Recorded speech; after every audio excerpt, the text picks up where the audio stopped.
All right, so let's dive right into this fascinating story that really kind of captivated the tech world and beyond, honestly. Yeah, it's really one of those things where headlines just grab you right away and it's like, "Whoa, what exactly happened here?" Exactly. And, we're talking about this incident at Microsoft's 50th anniversary celebration, no less. Yeah, talk about a way to make a statement right. Like 50 years of corporate history, innovation, and then bam, this protest erupts right in the middle of it. Right in the middle of their big AI presentation, too, which Uh-huh. is, well, we'll get into all that. But it's important for us to kind of set the stage for everyone. So picture this. It's a Friday.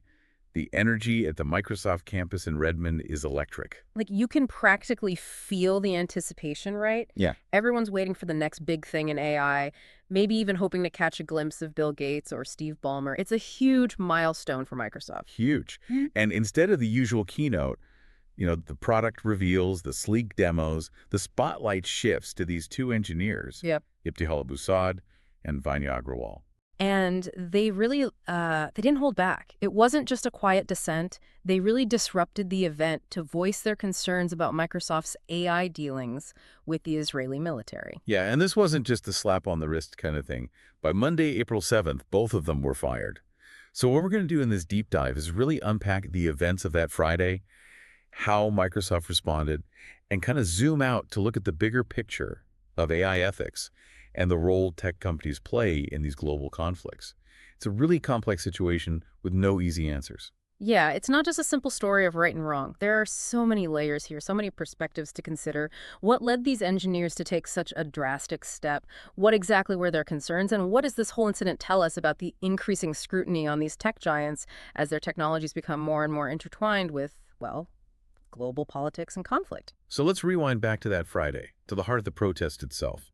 We know that Abu Saad approached the stage while Mustafa Suleyman, Microsoft's AI CEO, was giving his presentation. It was a bold move. You have to imagine the scene. Everyone's focused on Suleiman, the lights, the audience, and then suddenly this interruption. And it wasn't just a question from the audience. She directly confronted Suleyman, accusing Microsoft of selling what she called AI weapons to the Israeli military. Yeah, AI weapons. Strong language, clearly designed to get people's attention. And she didn't stop there. She went on to say that this technology was contributing to a genocide. And she even cited a specific number, Yeah. claiming that 50,000 people have died. Right there, that gives you a sense of the gravity of her accusations. Absolutely. And then to really drive her point home, she threw a keffiyeh scarf onto the stage. Now, for those who might not know, the keffiyeh is a powerful symbol of Palestinian solidarity. So it wasn't just a random object. It was a very deliberate choice to connect Microsoft's actions to this specific conflict. It was a visual statement, something that would immediately resonate with people familiar with the symbolism. So you have the words, the accusations, and then this very symbolic act. Security obviously reacted quickly, as you would expect. Of course, you can't just rush the stage at a corporate event. But we also know that the other engineer, Agrawal, protested later on during the event. Right, though her protest didn't seem to get as much immediate attention. Maybe it wasn't as dramatic or confrontational. The details are a little bit fuzzy on that. Now, what's really interesting is Suleiman's reaction in the moment. He reportedly acknowledged the protest, saying, "Thank you for your protest, I hear you." It almost sounds a little, I don't know, rehearsed, like a practice response to try and de-escalate the situation. Yeah, like maybe a way to maintain control in front of the audience. Yeah. But it's clear that Abbasad wasn't satisfied with just an acknowledgement. Not at all. She kept going, even accusing Suleiman and Microsoft of having blood on their hands. So whatever Suleiman was trying to do, it didn't really work to quiet things down. And get this, the live stream of the event, this major corporate event, it actually froze at this point. That's pretty telling, isn't it? Almost like the technology itself couldn't handle the rawness of the moment. It's like a metaphor, right? This Mhm. carefully orchestrated event gets disrupted by these very human, very emotional protests, and the technology kind of glitches out. Exactly. And Suleiman even paused his presentation, which just shows you how disruptive this whole thing really was. It wasn't something they could just ignore or brush aside. So that's the scene on Friday. Now, fast forward to Monday, April 7th. Both Abu Said, who is based in Toronto at Microsoft's Canadian headquarters, and Agrawal are fired. And it was swift, very decisive. Abu Saad was informed through an HR call, no less. It was immediate, effective that same day. Agrawal had actually already given her 2 weeks' notice. She was planning to leave on April 11th, but Microsoft decided to cut that short and terminate her employment on that Monday as well. So they were both gone, essentially as soon as the weekend was over. And the wording Microsoft used to explain Abu Saad's termination is pretty revealing, I think. Oh yeah, they definitely didn't mince words. They said her actions were misconduct designed to gain notoriety and cause maximum disruption. Notoriety and maximum disruption. That tells you exactly how they viewed her motivations. Right, like she wasn't genuinely concerned, she was just trying to cause a scene. Yeah. They went on to describe her behavior as hostile, unprovoked, and highly inappropriate. And they even suggested she should have used internal channels to voice her concerns instead of staging this very public protest. Which, that's kind of the standard corporate playbook, isn't it? We have procedures, follow the procedures. But it makes you wonder, right?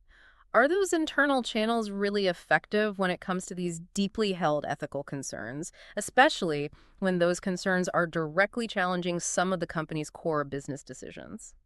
I mean, if you believe that what your company is doing is morally wrong and you feel like those internal channels have failed, what other options do you really have? That's the tough question, isn't it? And Agrawal, even though her protest wasn't as high profile, received a similar email terminating her employment early. It's also worth noting that the advocacy group, No Azure for Apartheid, confirmed Abu Saad's firing. They were clearly involved and monitoring the situation closely. So it wasn't just an internal Microsoft matter. It was already starting to attract attention from outside groups. Right, and this is where we need to talk about the core issue at the heart of all of this.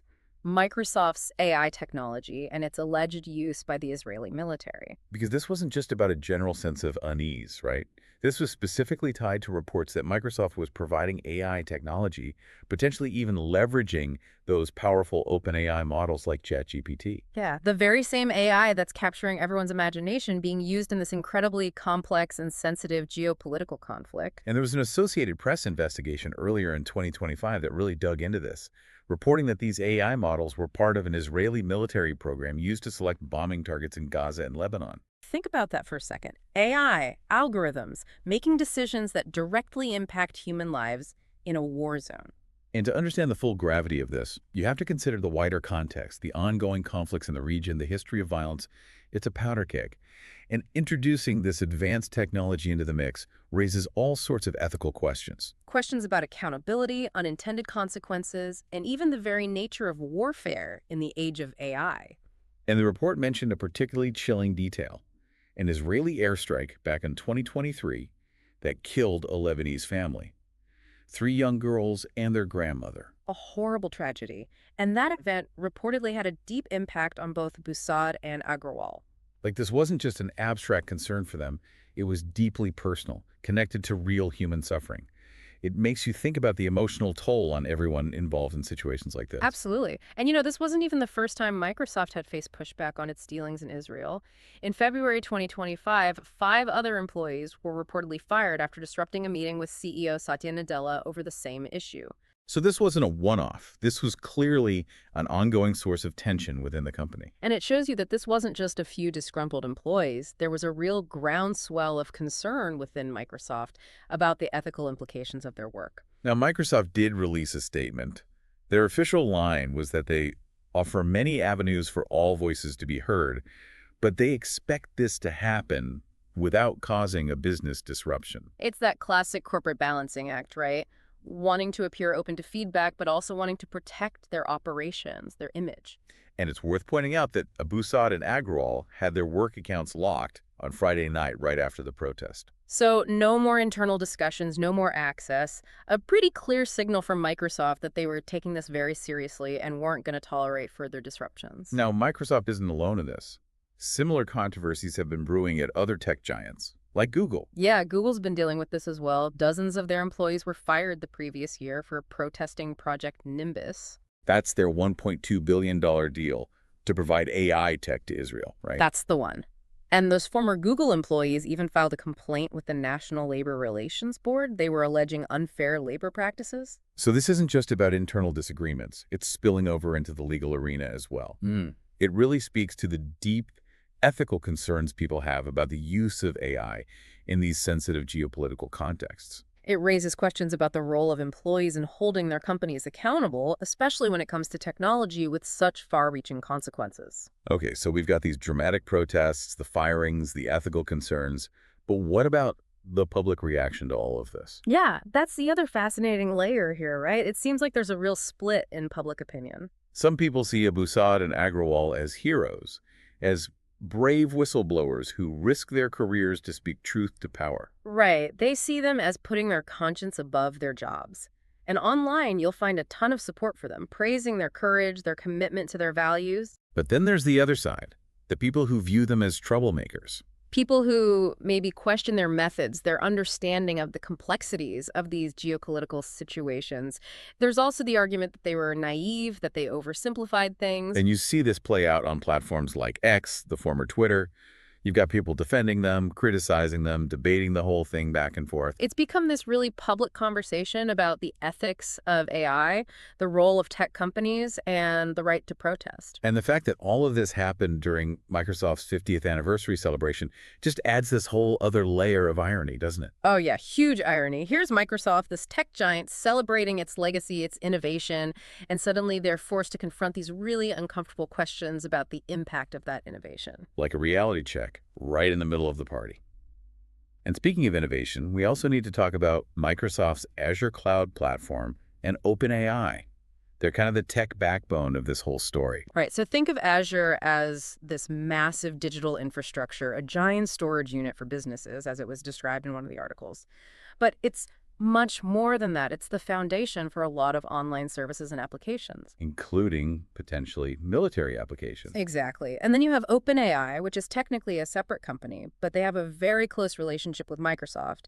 They develop these incredibly advanced AI models, like the ones that power ChatGPT. And it's very likely that those same AI models are being adapted and used in ways that are at the heart of these ethical concerns. So you have Microsoft's infrastructure, Azure, providing the platform, and OpenAI's cutting-edge AI, providing the intelligence. And it's the combination of those two that creates this powerful and potentially problematic technology. And to wrap things up, the reporting suggests that even though they've been fired, Abu Saad and Agrawal aren't going to stay silent on this. This seems like just the beginning of their activism. Yeah, it's hard to imagine them just walking away after taking such a public stand. They might become even more vocal now that they're no longer bound by the constraints of working for Microsoft. So this whole incident, it really makes you think, doesn't it? It's not just a workplace dispute. It's a glimpse into this much larger ethical dilemma that's facing the tech industry. Absolutely. As AI gets more and more powerful, as it's used in more and more sensitive areas, we're going to see more and more of these kinds of conflicts. And it's going to force us all to ask some tough questions. Questions about the responsibility of these tech companies, the rights of employees to speak out, the very future of AI development. And it also makes you think about the different paths Abu Saad and Agrawal could have taken. Was there a different way to raise their concerns, a way that might have led to a different outcome?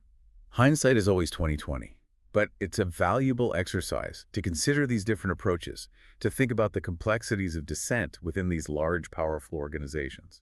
Because this isn't just about Microsoft and a couple of engineers, this is a story that's going to keep unfolding. It's a sign of things to come. As AI becomes more and more integrated into our lives, we're going to have to figure out how to navigate these ethical gray areas, how to balance innovation with responsibility. And this incident at Microsoft, this 50th anniversary protest, it's a wake-up call. It's a sign that we need to start having these conversations now before it's too late. Because the future of AI is being shaped right now, and it's up to all of us to decide what that future is going to look like.